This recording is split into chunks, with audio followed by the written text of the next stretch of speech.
Chapter 3. Screech had hoped that even Nanny did consider him her ex-boyfriend. I'm gonna restart that. That wasn't very good. Chapter 3 demands more than that. Screech had hoped that even if Nanny did consider him her ex-boyfriend, he might be able to switch his status to current at the barbecue. But when he'd confessed to Nanny that he'd missed her, even though he hadn't because he hadn't known she was gone, Nanny had just smiled vacantly and looked over his shoulder.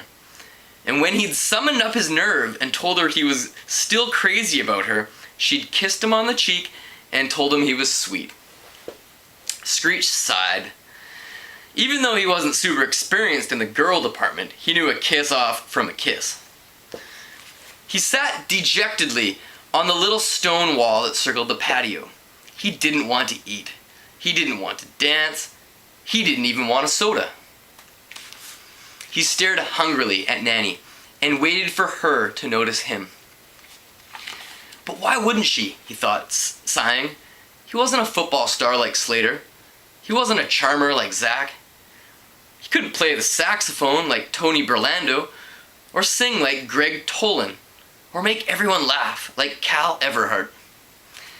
There wasn't one single thing about him that stood out, even if he was wearing purple overalls and a yellow t-shirt. The screen door opened, and Mr. Parker stepped out onto the patio. As soon as Nanny saw him, she broke into a grin and ran over. Screech knew that Nanny worshipped her father.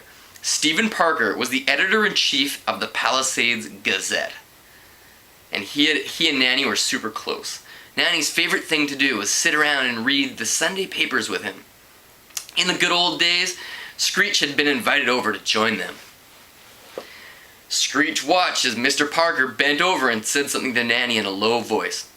Nanny nodded her head enthusiastically. "Of course," Screech heard her say. "I'll get her."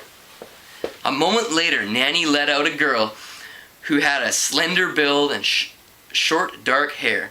Even though he was completely prejudiced and thought Nanny was the cutest girl at the party, Screech had to admit that this new girl was beautiful. She had huge, dark eyes and fair skin. There was something sad about her face, which gave her a mysterious air. She sure didn't look like she was from Southern California. Here, it was practically against the law to walk around without a tan. Nanny reached over and turned down the CD player. "Attention, everyone," she called. "We can get back to dancing in a minute, but I wanted to introduce you to a friend of mine.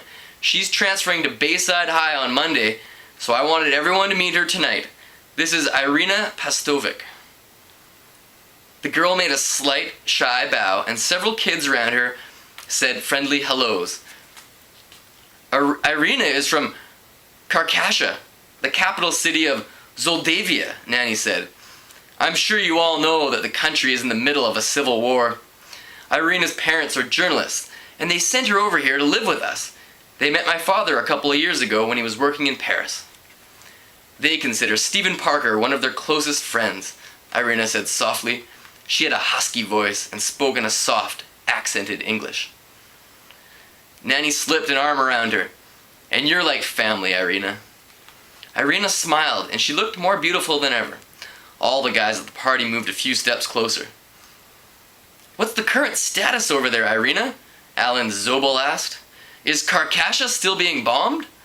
Irina shook her head. "The ceasefire was declared on Thursday, and so far it's holding.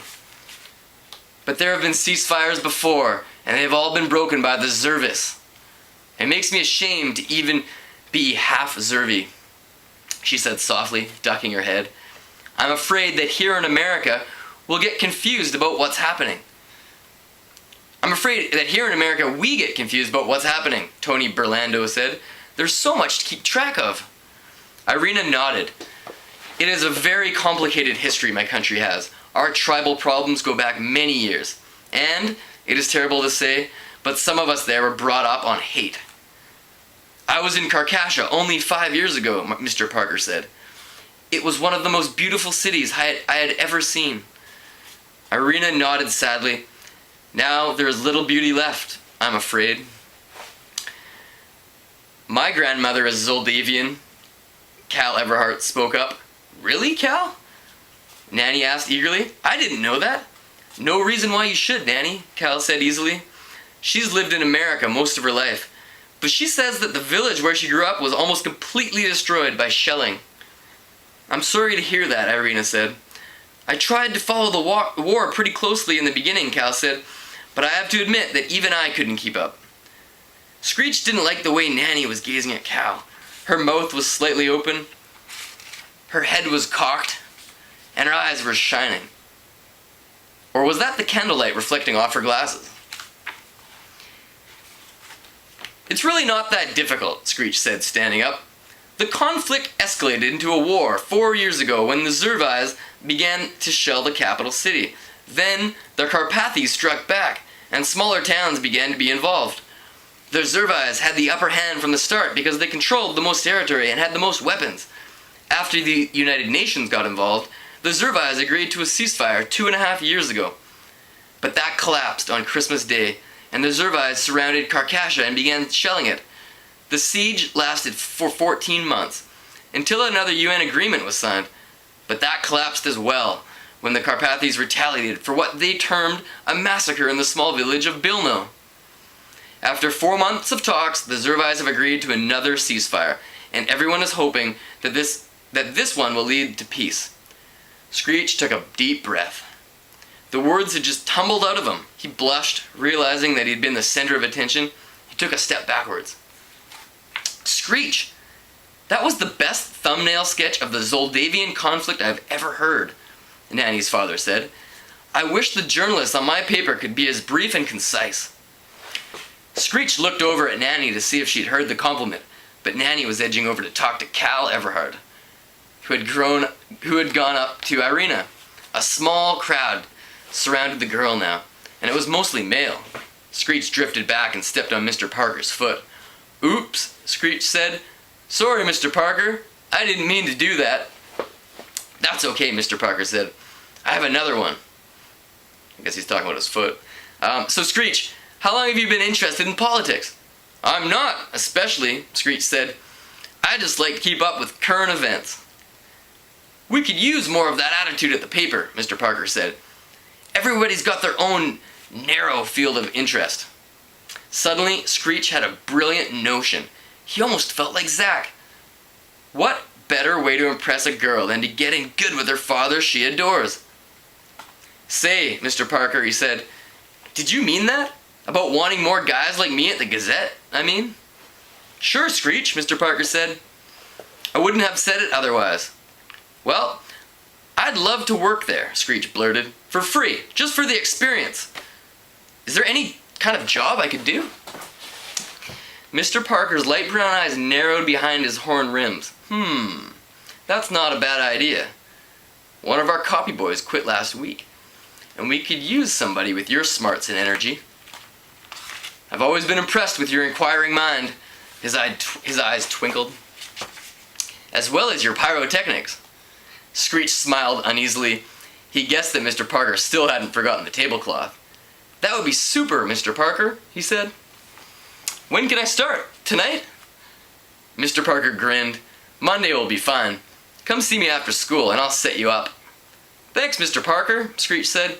You won't regret this, I promise. Mr. Parker laughed. I sure hope not, Screech. Screech hurried over to Nanny, who was pouring tortilla chips out of a bag into a basket. Nanny, guess what? He said. I was just talking to your father. He offered me a job on the Gazette starting Monday. Starting Monday, I'll be a copy boy on a real city paper. That's great, Screech, Nanny said. She poured chips onto the floor as her gaze fixed on an area beyond Screech's shoulder. He turned and saw Cal eating barbecued chicken with Lisa. Screech took the bag from Nanny's hand and poured the chips into the basket. I know I can't expect much at first. I guess being a